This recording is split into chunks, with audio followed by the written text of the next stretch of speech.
सपने वो नहीं होते जो हम सोते हुए देखते हैं, सपने वो होते हैं जो हमें सोने नहीं देते। Missile man doctor APJ Abdul Kalam ने क्या गजब कहा था।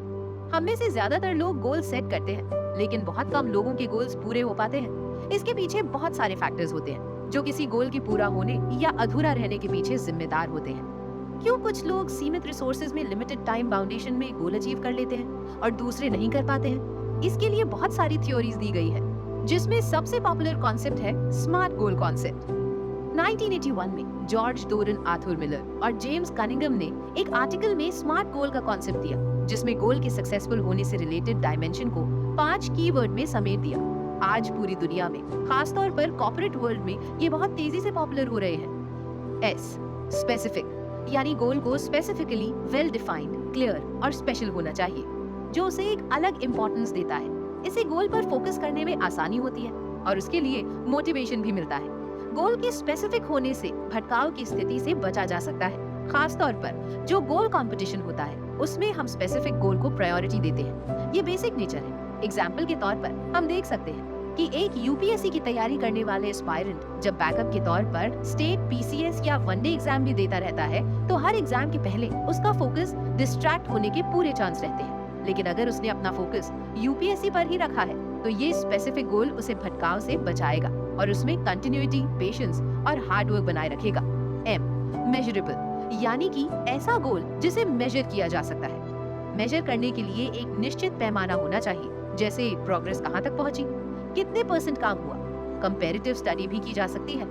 गोल्स को ट्रैक करने से फीडबैक मिलता है, जो पॉजिटिव रीइंफोर्समेंट का काम करता है और मोटिवेशन लेवल बढ़ाए रखता है। साथ ही गोल को लेकर जुनून और कमिटमेंट को बढ़ाता है। स्कूल कॉलेजेस में इसलिए semester wise half yearly exam होते हैं, जिससे अपनी प्रोग्रेस का फीडबैक मिलता है और स्टूडेंट आगे और बेहतर करने के लिए मोटिवेट होते हैं। या फिर कहाँ सुधार करना है, कहाँ ज्यादा फोकस करना है, कहाँ मास्टरी हासिल करनी है। इससे उनमें कॉन्फिडेंस भी आता है। साथ ही वो फीडबैक के साथ और भी उत्साह से अपने गोल को अच्छे करने के लिए जुट जाते हैं। इसलिए गोल के मेन कैरेक्टरिस्टिक्स में से एक मेजरेबल, यानी मापन योग्य होना बेहद जरूरी है। ए अचीवेबल, हम अक्सर देखते हैं कि लोग अपने फ्रेंड्स, फैमिली या किसी पॉपुलर पर्सनालिटी के प्रभाव में आकर अपने गोल सेट कर लेते हैं और कुछ समय तक खुद को किसी तरह मोटिवेट करके उसके लिए प्रयास भी करते हैं। लेकिन ऐसे में सक्सेस मिलने की पॉसिबिलिटी बेहद कम होती है। गोल रियलिस्टिक होना चाहिए और अपने इंटरेस्ट, एबिलिटी, पर्सनालिटी के हिसाब से होना चाहिए। गोल्स को अचीव करने के लिए कुछ रिसोर्सेज, टाइम, स्किल और एप्टीट्यूड की जरूरत होती है, जिसका एनालिसिस करके ही गोल सेट करना चाहिए, जिससे रियलिस्टिक गोल सेट हो और उन्हें अचीव किया जा सके। रियलिस्टिक से यहाँ मतलब है जिसमें स्कोप भी हो। इसके लिए फ्यूचर स्कोप को भी ध्यान में रखना चाहिए। टेक्नोलॉजी के युग में हर दिन नए रिसर्च हो रहे हैं, नए इन्वेंशंस हो रहे हैं, जिसमें पुरानी काफी जॉब्स अब खत्म होने के कगार पर हैं और नए नए स्किल्स की जरूरत है, जो फ्यूचर में काफी मायने रखेंगे। तो इंसान को अपनी एबिलिटी, इंटरेस्ट, रिसोर्सेज, टाइम के साथ साथ फ्यूचर स्कोप देखते हुए ऐसा गोल सेट करना चाहिए जिसे वो अचीव कर सके।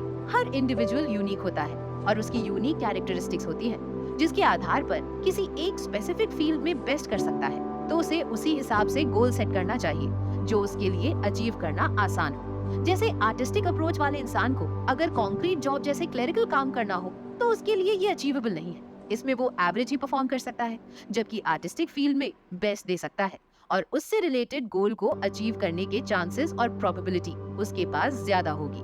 आर रेलेवेंट, इससे ये इंश्योर किया जाता है कि हमारा गोल हमारी लाइफ गोल और दूसरे गोल से रेलेवेंट होना चाहिए, जो फिलॉसफी ऑफ लाइफ को कॉम्प्लीमेंट करे। लाइफ गोल्स एक दूसरे से मेल खाने चाहिए, ना कि कॉन्ट्राडिक्टरी हो। ये एक दूसरे से इंटर रिलेटेड और इंटरडिपेंडेंट होना चाहिए, यानी एक अचीव करने से दूसरा अचीव करना आसान हो। जैसे कि एक राइटर को typing skill, desktop publication, translation जैसे कोर्सेज राइटिंग में हेल्प करेंगे, जबकि data scientist, MS Excel, Tally जैसे काम उसकी फील्ड का काम नहीं है और कॉन्ट्राडिक्टरी है। वैसे तो ये स्किल के तौर पर सीखा जा सकता है, लेकिन इससे इसका रेलेवेंस राइटिंग की फील्ड में ना के बराबर है, तो ये कॉम्प्लीमेंट नहीं कर रहा है।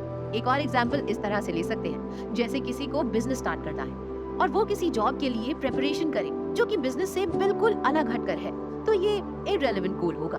जबकि वो एमबीए करे तो ये उसके लाइफ गोल के लिए रेलेवेंट होगा। कुछ गोल्स टाइम बाउंड होते हैं। जब तक डेडलाइन ना हो, कोई भी काम को सीरियसली नहीं लेता। हम हमेशा काम को टालते रहते हैं, कल कर लेंगे। आपने कबीरदास का ये दोहा सुना होगा, काल करे सो आज कर, आज करे सो अब। पल में प्रलय होएगी, बहुरी करेगा कब। ये हमारे ह्यूमन नेचर को शो करता है। हमारे काम को टालने और टालते रहने की आदत होती है, क्योंकि इंसान आराम पसंद होता है। इस वजह से सारे काम लेट होते हैं और हम समय पर अपना गोल पूरा नहीं कर पाते। इससे बचने के लिए सबसे अच्छा तरीका है टाइम बाउंडेशन।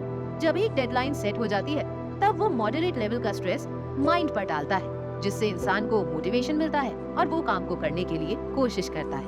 इसलिए हर ऑर्गेनाइजेशन में डेडलाइन को बहुत इंपॉर्टेंस दी जाती है। जो काम जितनी जल्दी पॉसिबल हो, उसे उसी समय कर लेना चाहिए। इससे प्रोग्रेस का मेजरमेंट भी हो जाता है और फीडबैक मिलने से दशा और दिशा दोनों के बारे में पता चलता है। टाइम बाउंड होना किसी भी गोल को अचीव करने के लिए सफलता की कुंजी है। इस तरह से हम देखते हैं कि किसी गोल को अचीव करने के लिए उसमें क्या-क्या कैरेक्टरिस्टिक्स होने चाहिए जो उसको इफेक्टिव बनाती है, जिसमें रियलिस्टिक होना, टाइम बाउंड होना, रेलेवेंट होना, अचीवेबल, स्पेसिफिक और मेजरेबल होना सबसे इम्पोर्टेंट है।